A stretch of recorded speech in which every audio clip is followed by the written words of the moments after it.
What was I thinking taking this job? Of course, they said it would be a simple delivery job. Failed to mention that it was out in the ass end of the galaxy to a remote base that's not on any maps on a remote planet. It'll be a quick run. Just fill in for the guy who normally does it. You'll even get to use his ship. Ugh, if only I'd known what a hassle this was gonna be. Alright, how long do I have till I get there? 5 hours? Oh, you gotta be kidding me. Well, it's got an e-reader. Let's see what it has. Whoa, crossed. This looks pretty heavy. Well, let's get in there and see. Whoa! Damn, those are some nice titties. Hi, don't take the intro too lightly. Content warning. There will be a lot of NSFW type content talked about here, including obviously graphic violence if you couldn't tell, and things like SA, if you know the lingo. I'm going to try to talk about this stuff as much as I can while trying to dance around the YouTube limitations. And sorry about the title, little clickbaity. The only real similarity this has with Blood-Meridian is both have had numerous film adaptations attempt to be started and then never get off the ground for various reasons. However, that's a little outdated as of now, as there is a film adaptation for Crossed in pre-production, or post-production, sorry. Anywho, without further ado, Crossed is a comic that first debuted in 2008, written by Garth Ennis, the creator of The Boys, with the initial art done by Jacen Burrows. The comic, in its first volume, follows a series of survivors trying to make it through an outbreak of a virus that causes the infected, named the Cross, for the rash that breaks out on their face once they are infected, who turn into raging psychopaths willing to engage in the most darkest and debased desires one can imagine, including assaulting, torturing, violating their own family members and children.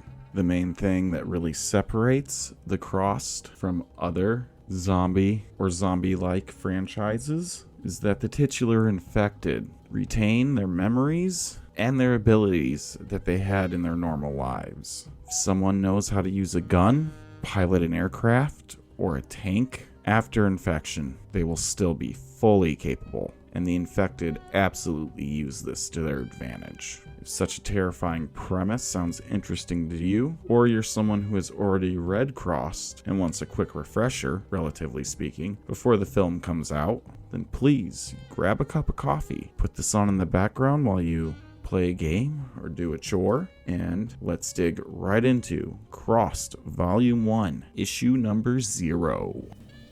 So issue number 0 opens with a fairly striking piece of artwork. We see the silhouette of a man holding a bloody chunk of bone and looks to be covered in blood enough himself. We then cut to a fairly average diner where we can see what will be our main character named Stan. Quick side note, the characters' names in this are only exposed through dialogue with each other and are slowly revealed over the course of the story. So I might mix them up here and there. I'll try to put corrections on screen or re-edit where necessary, but if I mix up names, it's because I missed where it was said in a quick little bubble. My bad. I'll try to correct it when it happens. Anywho, back to our diners and Stan. The bloodied man from before starts to walk in, and we see him come up to the counter and drop the bloodied bone that he was carrying onto the counter, where the diner owner / cook, we will learn his name Jim, comes up and starts talking to him as if this is someone pulling a prank, with our main character Stan and the comic's narrator onlooking. While this is taking place, he is describing his own perspective on the start of the outbreak, that days before the events of this diner happened, he had seen footage posted online, and that most people considered it fake. That would hint at what was to come, and that in retrospect to him, this proves that they were unshockable, the people at the time, because in his words, Nothing was real. Nothing affected us. Not the war, not the planet, coughing blood and quitting. We absorbed or we ignored. The narrator also comments that when the man walked in and dropped the bone on the counter, that he started looking around for someone with a phone or some sort of camcorder. Cutting out of the narration, we come back to the diner employees trying to get the man to leave when he abruptly grabs the cook and bites his nose off. A waitress, who we'll learn is named Sydney, smashes a coffee pot over the infected man's head. Spoiler alert, he's infected, knocking him to the ground, where she immediately tries to attend to the cook. Where our narrator, Stan, immediately sees the flashing lights of police outside, whereupon he sees the police car smash into a wall. He goes running outside and sees that the drivers are dead, with a pretty disturbing grin on their face as they lay crumpled on the hood of the car. Sydney, the waitress from before, is trying to turn on the news, where we can see from a speech bubble that the news anchor seems to be in a bit of distress. The car outside explodes, where we then see that the narrator, as well as any onlookers outside, can see that there are people still trapped in the vehicle, one of whom is willingly holding the other in place to burn. They are all then immediately deafened by the sound of an airliner colliding into a building as it comes crashing to the ground. We get a quick cut into the airliner in one panel. You see we got some Event Horizon stuff going on. Man, that goes hard. Whereupon, back on the ground, the Cook Diner has come out and stabbed one of the patrons in the back, where the narrator lets us know he starts violating the wound, if you get my meaning, in a SAE way.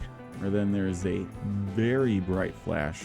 A woman named Kelly is blinded by it, where we come to learn a nuclear explosion has taken place at a nuclear power facility called Wolf Creek, where the narrator explains later on he learned the infected somehow got into the plant and pulled the control rods to trigger an explosion.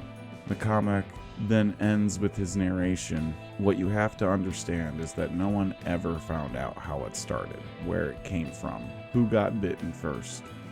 Remained a mystery if anyone stopped running long enough for serious research. I doubt they got a chance to even start it. Which is not to say there wasn't speculation. Talking about it 6 months down the line, Cindy mentioned God's judgment, which as a theory was getting quite a bit of play. I smiled, no humor in it, rolled my eyes towards the little band behind the tree line. Surprise, surprise, I muttered.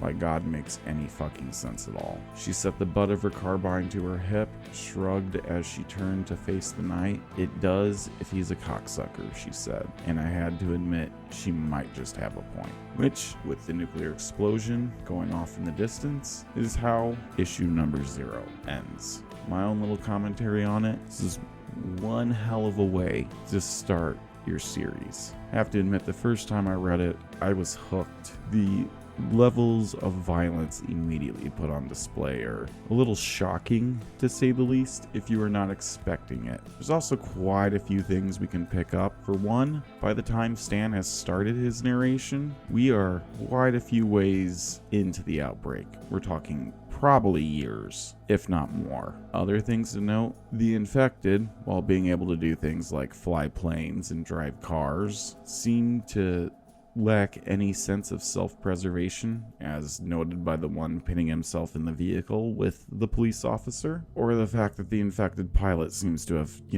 gouged his own eyes out while flying the plane. The other thing to note is that outside of his initial hints of that there being some warnings due to postings of social media, that for the most part, it seems to have been very sudden and abrupt. Like it just, boom. Within a couple hours, there were infected out massacring people and spreading the virus. Another thing I'd like to say before I move on, and this will probably be one of the few times I actually talk about the art in this video. The art is good in that it does its job.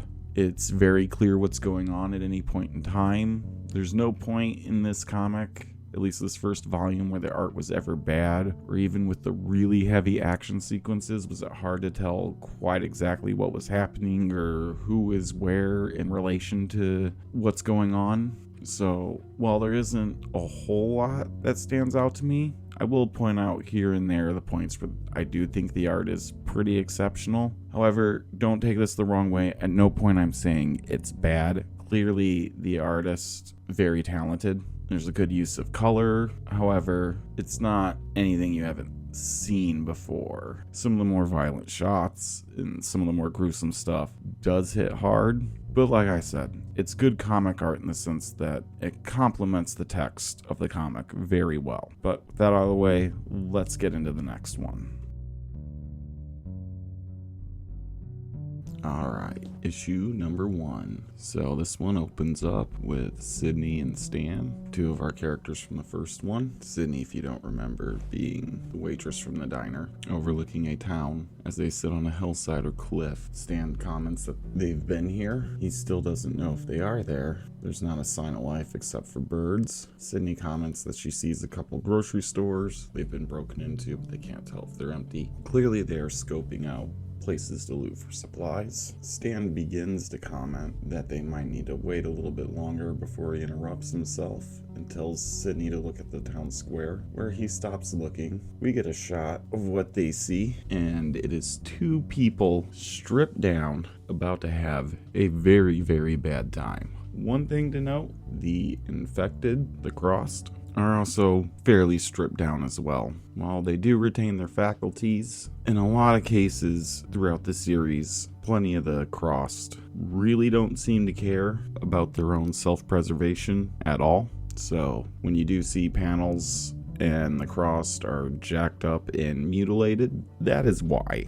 Moving on, they start heading down the hill, down the opposite side, away from the town, where we see that Sydney has her son Patrick with her. Stan narrates how Sydney never keeps her son very far from her, as she doesn't feel anyone in their group is competent enough to watch over him or keep him safe, which Stan actually agrees with. On their way back to their hideout, which looks to be a tunnel created for a train track, that during the initial outbreak, the phone service had been killed, and shortly thereafter, cell coverage quickly fell down to maybe 5% and continued to drop off from there, although sometimes people could catch a break. But by the point where we're at in the story, that had pretty much died off entirely by that point. Upon approaching, they are greeted by Thomas, who was in the first issue but was largely just a background character, who is standing watch, who mentions that they were gone for longer than normal and was starting to worry. Stan informs them that they had a couple scares and that unfortunately, even though going 20 miles out, they weren't able to find any food, and that once Stan eats something of what they have, he'll take over for Thomas. While Stan sits in the tunnel with the rest of the group, getting something to eat, he remarks on a Marine that was in the group, who was one of those tough guys that said he lived for things like this, who eventually was come upon by the crossed, and was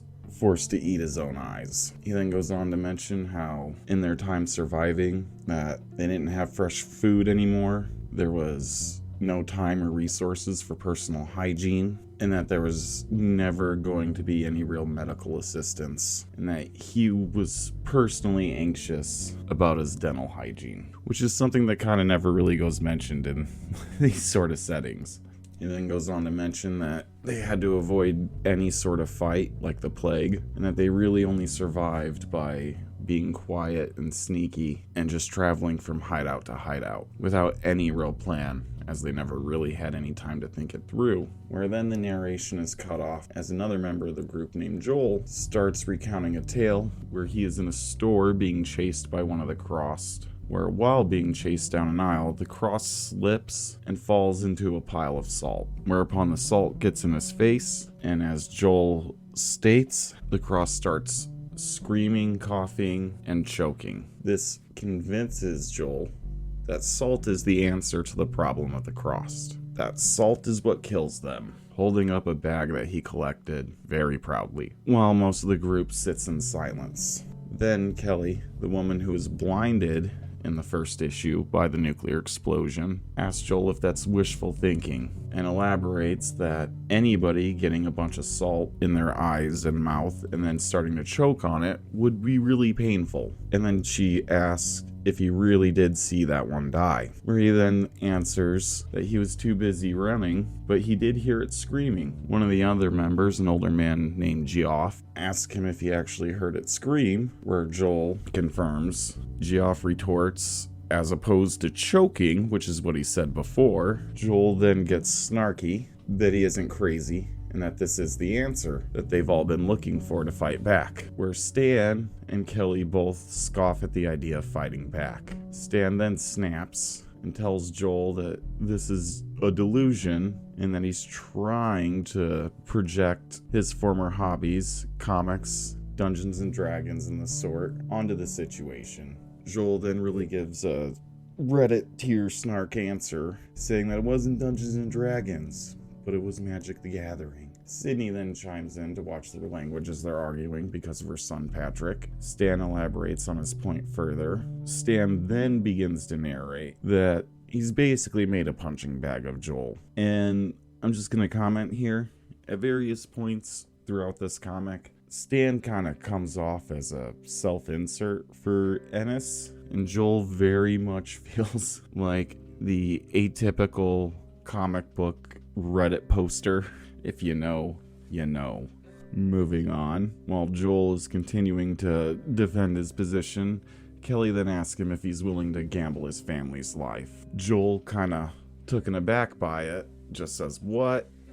And Kelly elaborates because if he's gonna actually attempt to use the salt, that's exactly what he's doing. His wife Amy then interrupts the conversation, trying to get him off topic, mentions that they need to find a place where they can actually stop and rest for a good period of time, as their daughter Arwen is in need of more food and needs a proper place to sleep. Find it interesting that there are 2 children in this group, and even though they're going out in pairs to search for supplies, they don't really seem to be sharing food. Unless, of course, snarky Reddit Joel is an idiot and hasn't been rationing his food that's been doled out to his family very well. Possibility. It's never elaborated on. Anywho, Joel then comments that if there's no way to fight back, then what point is there to carry on? Sydney then comments to stay alive, where Stan then elaborates to himself also to stay human, but that it was very much possible to end up with one and out the other, and that it took a lot of work most days to avoid giving up on both, where he then relieves Thomas on watch. Ray then comments to himself that if Sydney were to leave, they would be petrified. We then get a flashback back to shortly after the nuclear blast at the diner in the first issue. Kelly is in panic from being blinded. Thomas and Stan are trying to lead her out of town away from the nuclear explosion, and they are in the backyard of a suburban home, hiding behind a fence, trying to look for a clearing as chaos goes on in the neighborhood beyond. When they are then surprised by a crossed woman breaking through the fence, screaming obscenities about what she'd like to do to her husband, while having a knife impaled in her back. When, just at the last moment, a pickup truck breaks through the fence and runs over the crossed. This ends up being Sydney from the diner, who then tells them to hurry up and get in. The 3 of them jump in the truck, with Stan jumping up in the cab with Patrick and Sydney. We then get a shot as she starts to drive off that the cross underneath the truck is still very much alive, and making an obscene comment as if she is deriving pleasure from being crushed by the truck. Just another thing about the crossed. They seem to enjoy having pain to a degree inflicted on them, almost as much as they do inflicting it on others. And as I said earlier, don't be surprised if you see some of them mutilated in some of these panels and carrying on like nothing's wrong. Back in the truck, Stan starts to think Sydney as they drive away, where he then also asks if she has any idea what's going on. She tells him no, because the radio is useless as it's just filled with people screaming, but that it looks like it's spreading as far as she can tell from when she went to go pick up her son from her neighbors. She then elaborates that her neighbors didn't come with her, and instead were staying put, which she thought was a bad idea, and that she noticed even more back at the diner. And she only stopped to save them because she recognized them from the diner and saw that they were actually running away from the blast. He then, after Sydney hits across with her truck and is startled by a fairly severe burn to her ear, where we then get this kind of cringy quick explanation that, she's a badass. She had an abusive husband, but then showed him. I don't know. I'm not against her having that backstory or anything. It's just feels like an inappropriate time to elaborate on that. Like, I feel like if I was riding in a truck with a woman and she just hit an infected psycho zombie, the last thing I would be focused on is her burnt ear. I probably wouldn't care about that. What does that have to do with anything? That's something I would notice way after the fact.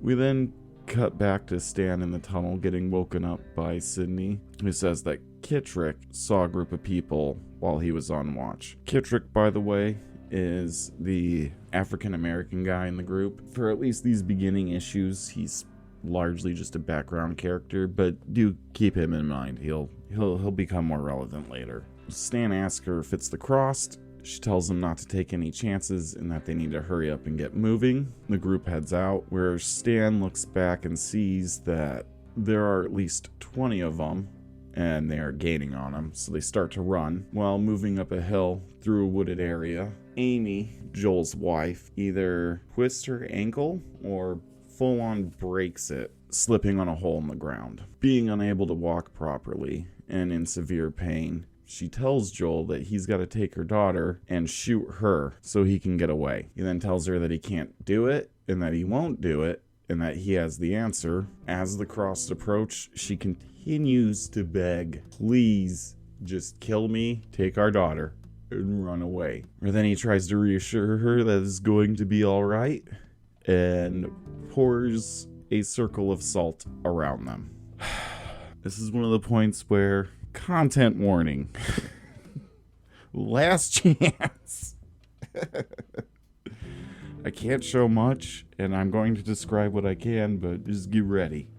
So the Crossed approach the salt line. We get one last cut of Joel in the salt line, eyes teared up, before we see the outcome of this encounter. Describe it as best I can. So the blurred areas are... Well, the group has not been affected by the salt circle at all. Joel and Amy are, let's just say they're getting a real close encounter of the unwanted kind, while also being viciously wounded, while their daughter is being held up in front of them and being hacked to pieces by the rest of the group. This is genuinely one of the more upsetting images in the entire volume, and I kind of feel like this pushes it over the edge. This is bad. Whoa. I feel like that one, if you're averse to that sort of content, that's your stopping point. That's your brick wall there, where it's nope, I'm done. You either can power through that or you can't. Oof. For whatever reason, Stan decides to look back and pull out his binoculars, where Sydney suggests that he shouldn't. Thomas then further elaborates she means looking back. Which, duh. And the rest of the group just continues on. And that is the end of part 1. Whoa, boy. Whew. Yeah, this is one of the points there that just started to sour my opinion of this comic. But out of morbid curiosity, as well as still curious to see where this was going to go, I kept going. And so we shall. On to number 2. Issue number 2 opens up with a house that the group is now taking shelter in sometime later. A man named Randall, who they have met, is explaining the news he has on the rest of the country. He claims that New York is flooded and Texas burned, that since there's no one to run the infrastructure for the subway systems, that they are starting to flood, and that the water has reached some of the avenues on Manhattan Island now. He then further elaborates that in Texas, a lot of the fail-safes on the refinery is overloaded and fires have broken out, and that he's seen that for himself. Kittrick comes in from watch, stating that there's no sign of the crossed, and there's no sign from the outside that they are sheltering in the home unless you get within 50 yards of the house to hear the generator. Sydney asks him if Geoff is okay, where Kittrick just murmurs, where Sydney then states she'll relieve him in a minute or two, and then asks Randall, since he came up from the south, if he's seen many more groups like them. He explains that he's met a couple of different groups, and that one was taken out by the Crossed the night he left them, as he noticed the Cross stalking out the group the next morning, and that every group has their own idea of where the best place to go is, and that theirs was wrong. We then get narration from Stan that this is pretty much what it was like for the first year, that they would meet others and trade with them, especially information on what they knew about what happened the day of the outbreak. Kelly then asks Randall what's his idea of where they should go, and that if this house was the location he had been deciding to settle down at. He elaborates that all he's been doing here is just resting, as he figures, by law of averages, eventually a group of Crossed will stumble across the place and check it out. Plans to head northwest, avoiding the Canadian border, but trying to make his way up to Alaska. Stan then asks him, what's wrong with Canada? Randall elaborates that it's the border, and that the first week of the outbreak, the Canadians deployed their military along the US-Canadian border before they realized that the problem was in Canada and not just America, and that the military line got attacked, and there was no way for them to hold out with the entire Canadian military being stretched way too thin. Where he then asks Stan if he could imagine what the Cross could do with a tank. Sydney then asks if it's a question of finding the gap, where Randall then says they need to head further west. They then elaborate on whether or not the Cross could even operate a tank, where, as we've seen with them flying planes and driving vehicles, obviously. Kelly then questions if one that could drive a tank could train another one to drive a tank, where Sydney then states, same old question, what do they do when they're not doing us? Randall then says that he saw something the other day. When he was trying to cross a highway, he saw a bunch of them pull over in a car and drag someone out and start to attack them. The person they were attacking, though, wasn't screaming, he was laughing excessively. We then get a very brutal shot of what he's talking about, where the Crossed are doing cross things to one of their own. It is brutal, and just the fact that he is maniacally cackling makes it all the more disturbing. He thought maybe at first it was someone that they had started torturing who then turned during the process of that, but he could tell by the rash on the face that the person had been infected for a long time. Maybe as far back as the beginning, based on the clothes him and the rest of the group were wearing. Stan then states that he'd never heard of one of them killing their own before, but Randall then states that he thinks they're so evil that the Cross just can't contain it, and they have to engage in their acts no matter what. And then Sydney states another old question. So if they can't find a convenient person, they go for one of their own? Do they draw lots? Randall then elaborates that there aren't that many survivors to go around anymore, and that no matter what though, if they see a non-infected, they're gonna go after them no matter what, instead of one of their own. Sydney then goes to take over watch from Geoff, where Randall then says he'll join her. Later on, Stan and Thomas are playing chess, where Thomas then asks Stan if it bothers him that Randall is with Sydney. Stan gets defensive, and they basically start saying fuck you back and forth repeatedly, in a very childish manner. Now, while it seems like they're a bit hostile to each other at times, at least at first, the reality is that they're friends, and I think since the death of Joel, they're both just using each other as punching bags, as a coping mechanism, and ribbing each other. It'll be obvious later on. Their game is then interrupted by Jeff and Sydney entering the basement, with Jeff telling Sydney that he's sorry. Sydney tells them all to hurry up and get moving, with Geoff then saying that he thought he was doing the right thing. Kelly asks Thomas where he is, with Thomas immediately getting up to tend to her. Thomas and Kelly are especially close, and basically Thomas is the one who always tends to Kelly. Stan asks Sydney what happened while she gets Patrick ready, where she elaborates that Geoff went for a walk, and while he did, he buried the bones of the people who originally lived in the house. He then states that he felt awful for them, so he thought it would be the right thing to do would be to bury them since they're using their home. Stan, getting angry, rightfully so with Geoff, states that that's the kind of thing that gets people noticed. Randall, who's been watching out the window, tells them that he might have heard an engine, and they run out the back of the house. They make it up a hill while Geoff is still trying to be apologetic for what he did. Randall gets hit with a bullet right through his shoulder. The group keeps running as they are now being shot at.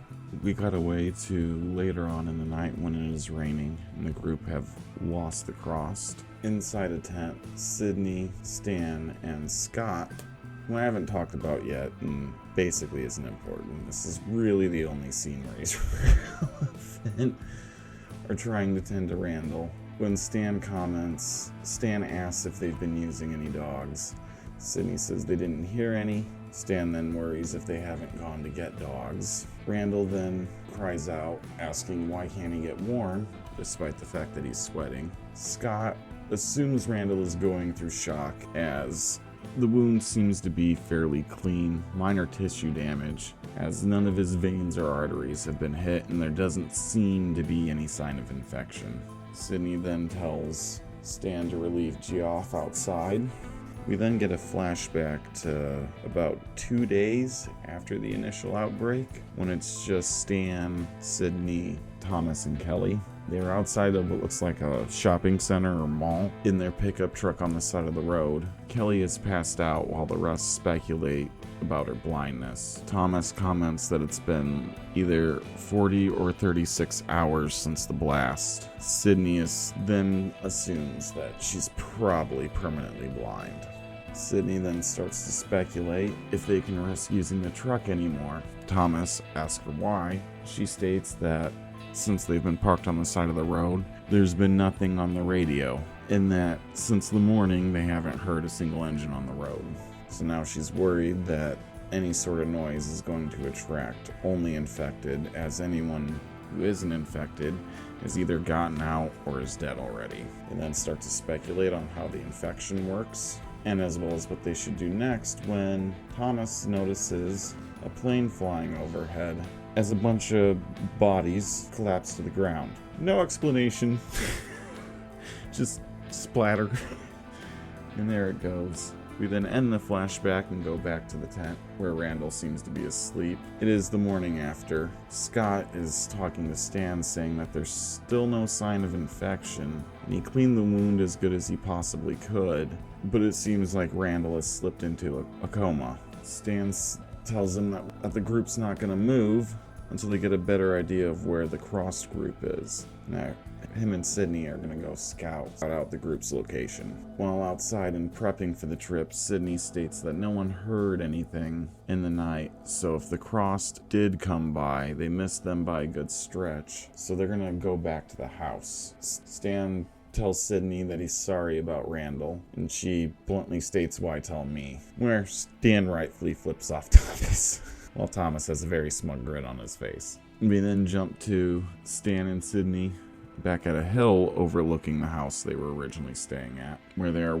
watching the cross group out in the yard. Cross group are in a circle, and they can't quite tell what they're doing right away till Stan realizes that the crossed are basically doing the biscuit game, where they are pleasuring themselves onto something, trying to figure out what it is. After they get a glimpse of a glint of metal, they realize that they are relieving themselves on bullets, where Sydney immediately panics and books it back to camp. We then cut to Scott in the tent with Randall, going to check on him, trying to wake him up, where he turns him over and immediately sees that Randall has a very deep red cross-shaped rash on his face. Randall's eyes immediately open. Everyone hears a noise coming from inside the tent, where Randall's infected face emerges, and he immediately sets his sights on Kelly.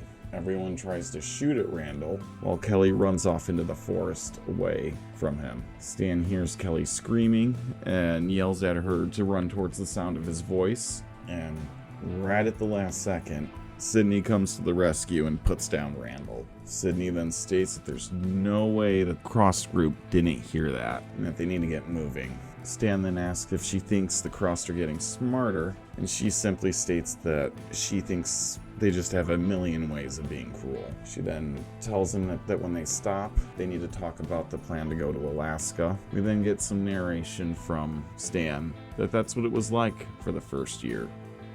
Meeting others, trading and learning what they can, and being ready to kill a stranger or a friend before they did the same or worse to you. And that he couldn't help but wonder what squashing every thought and feeling while putting up with all this was doing to his soul. And that is the end of issue number 2. Personally, I feel like it's a fairly interesting one, as we do get some lore dump about the rest of the United States, and we get some clear info on how the virus actually works. Yes, it is spread through bodily fluids from the Crossed, and if you compare to when the cook in the diner was bitten in issue number 0, it seems the severity of the wound and how much you were exposed to does determine the amount of time it takes for infection to take hold.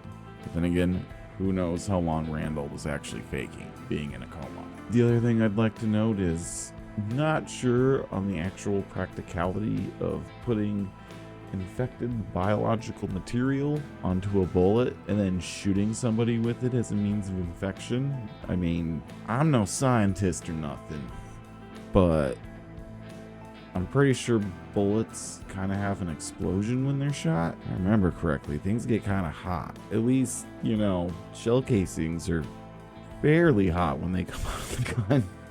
Just saying. Don't know how practical that is. But that's it for issue number 2. So to recap a couple of things. 1, I do kind of hold what happened with Joel and his family as a mark against the group. Just the fact that none of them attempted to do anything to help Joel's family when his wife Amy fell. I find kind of shocking. I suppose at the same time you could take that as a reinforcement of Stan's earlier narration that the only real option when encountering the Crossed is just to run. Fighting is not an option, and you don't have time to help anybody or think. I suppose it's true, since they hadn't run into this group before, they probably had no idea whether or not they had guns, so just get away and get out of sight as quickly as possible. But still, with the amount of time Joel sat there, argued, was able to pour out a circle of salt, somebody at the very least could have turned around, ran back, and grabbed the kid real quick from Amy, and took it off. At the very least, that could have happened. Also, another point that Stan indicates that, their experience with Randall was pretty typical of their first year. If stuff like that was going on in the first year, and that is the condition of the world, whoa, this virus absolutely decimated the human population. The fact that it is a year and we're already at Mad Max style post-apocalypse, pretty wild. Don't know how practical that is in reality, but yeah, a virus, if it operated this way, would absolutely be devastating, no doubt. But we might come into some inconsistencies with that later. We'll see. Anywho, that's going to be it for today. I originally intended this to be just one giant video, but technical issues with my video editor crashing a bunch of times. For my own sanity, I've decided to split this up into what's probably going to be 3 parts. So if you liked what you saw, go ahead and like and subscribe. Stay tuned for more, and have a nice day.